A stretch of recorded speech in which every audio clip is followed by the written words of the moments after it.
So kali ni kita nak pergi ke bukit and terbang and lompat daripada bukit sambil memanah ke bawah. Siapa yang kena belon tu dia menang. So ketinggian dia dekat 100 meter. Jatuh. Tengah Dah kena bawa mood Robin Hood bawah. Yes, Robin Hood.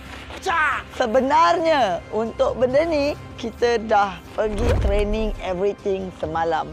Sebab kita tak nak terkena kepala orang awam ke apa. Jadi flashback. Hello. Hi. How are you? Fine.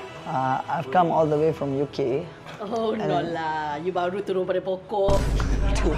Aduh. Tahu ke saya orang kampung? Yes, I follow you. Aduh. Right, let's go.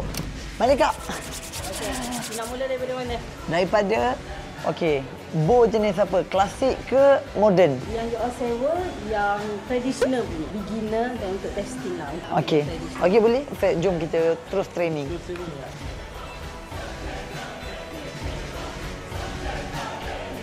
Okay, so ini dia tak, kalau yang ini you is okay lah, you nak just lepas kita panggil dry fire. Tapi bila you knocking je, ini kita panggil Knocking. bila you knocking je, you tak boleh hala ke mana-mana. Okey. Kecuali ada target dekat depan. Okay, ini you pegang dia biasa, you just tarik sampai anchoring. Apa? Ini je. Sampai anchoring? Sampai anchor. Anchor. Kita panggil anchoring. Anchor. Oh, sampai bibir. Bawah dagu. Sampai bibir. Itu yang you cakap bibir Yang macam ni lah. Oh, Over sangat tu. Ya. Kita tengok juga, Bang. aduh, kenapa jujur cikgu? Kenapa jujur?